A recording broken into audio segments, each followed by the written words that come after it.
would have their own thing, right?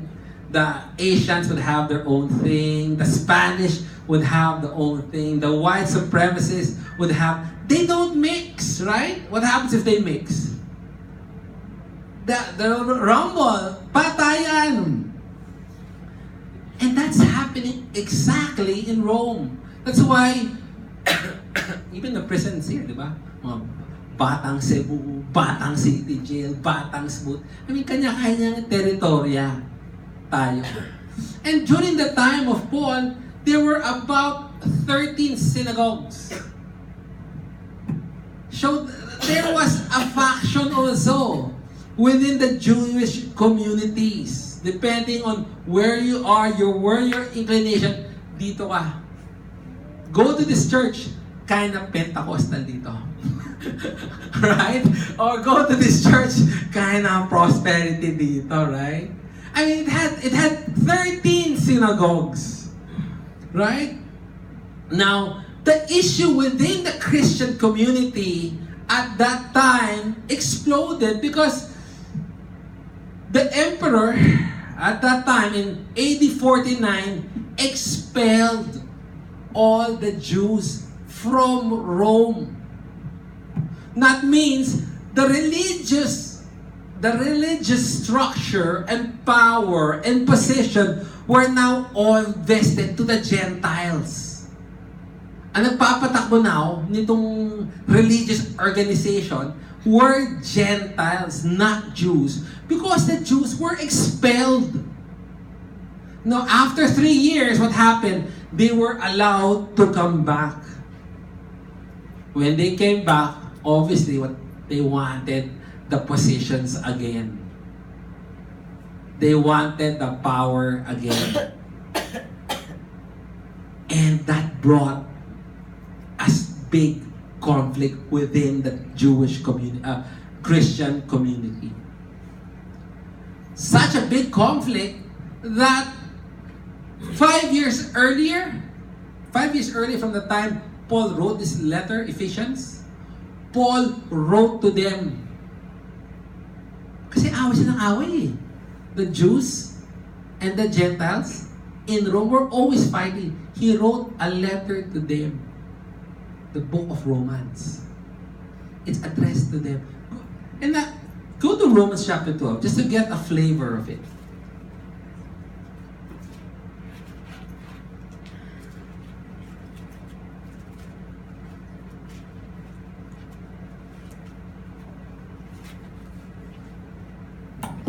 I will just skip through this.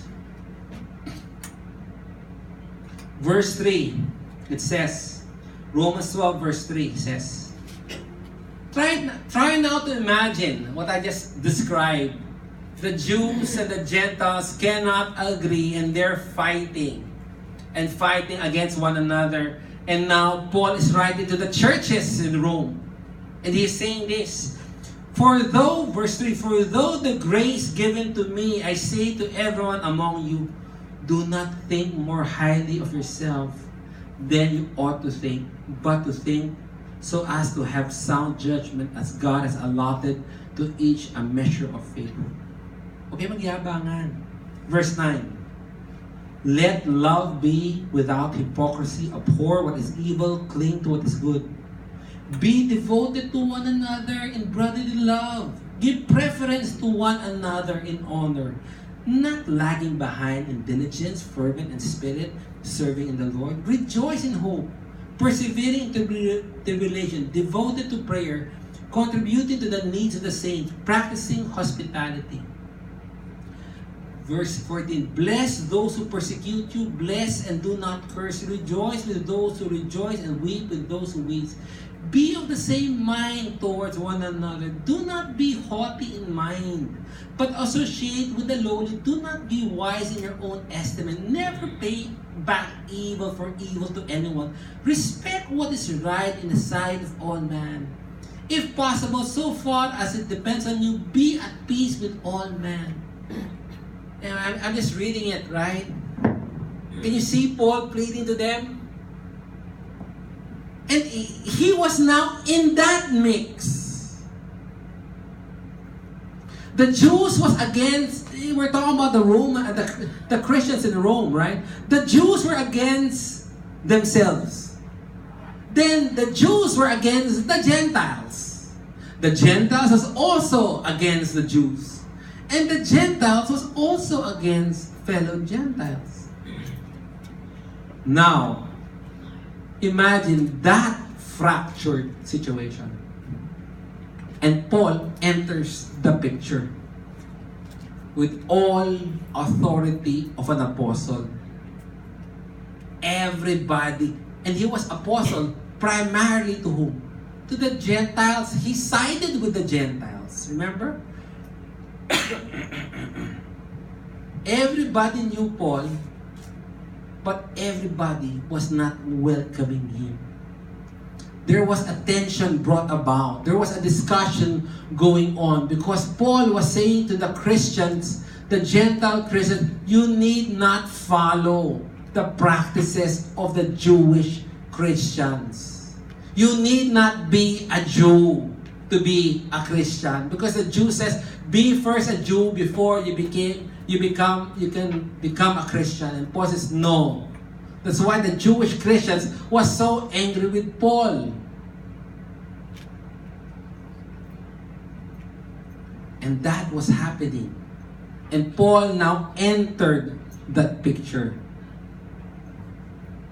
And while he was analyzing, he was saying, the message that they give is correct. The method is correct. The only thing that he had a problem was the motive. The motive of these people was out of selfish ambition, out of envy and jealousy, out of their fear of losing position. The Christians had a selfish ambition to be the leader of the church in Rome. Those Christians wanted to be the leader of the church in Rome. They were envious and jealous because of the success of Paul in his ministry. And when Paul entered into the picture in Rome, their desire to rise to power was threatened by the presence of Paul. Because of their selfishness, they were now sharing the gospel with envy and rivalry. You know, what's sad is this. After writing this letter, few years after, 3 or 4 years after, Paul was put to death. By whose instigation? By these Christians. Their envy and rivalry. They brought Paul to his death. You know, when Paul came into Rome and Onesimus wanted to visit him in 2 Timothy, they couldn't find Paul. No one really cared about Paul because Paul was a threat. So when Onesimus was looking for him and asking, where is Paul? No one knew, no one cared. But because of his perseverance, they found out. Onesimus found out and was able to have fellowship with him. Then there was this Roman Christian, Clement. He has this book, the Book of Clement. He was a Roman Christian, and he wrote to the church in Corinth. And he said there that, you know what, guys? You have to watch out for envy. You have to watch out for jealousy. And he says, it is because of this, a lot of Christian brothers are being put to death. And he gave 7 examples from long ago. Sabi niya, when he was writing Clement, book 3 to book 5, or chapter 3 to chapter 5, he was saying, I give you 7 examples: Cain and Abel, Esau and Jacob, Joseph and his brothers, Moses, David, Saul. Then he says what? By the way, I give you 7 examples from recent. One of them was Paul. Clement was writing in the church. Clement, a Roman Christian, writing the church in Corinth, telling that jealousy and envy within the community of the Christian was the one that brought and put Paul to death. What a sad thing. Kapwa, kumbaga, they squealed on him, chinucho. And we take envy, we take jealousy as a small sin, as something that we don't guard against. In Matthew 24, and I'll read it. Matthew 24 verse 10 says, at that time, many will fall away and will betray one another and hate one another. It is happening. It has happened. It is happening. And it will continue to happen. James chapter 4 verse 1 and 2. What causes quarrel? What causes fight among you? Is it not this, that your passions are at war within you? You desire and do not have, so you murder. See what James was talking to Christian communities. And remember what I said, right? They were fighting for what? Who would be the leader of the church? Who would be the leader of CCF when Peter Tanyo dies? Patayan na. Is what is happening. Some indeed cries from envy, from jealousy, because they were threatened by the presence of Paul, because they have selfish ambition to be the head of the church in Rome. And the question for us is, do we have that evil eye? Are we envious? We have to watch ourselves.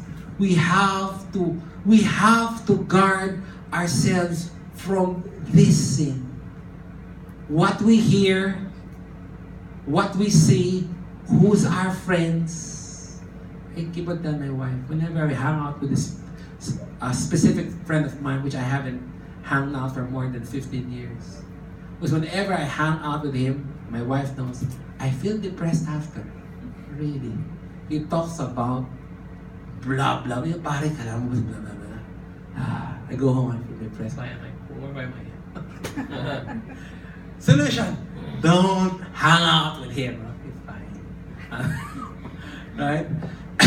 But we have to ask ourselves, are we guilty? Are you aware that there might be envy in your heart, jealousy in your heart? We are to examine ourselves. We are to check our hearts, lest we fall into this sin.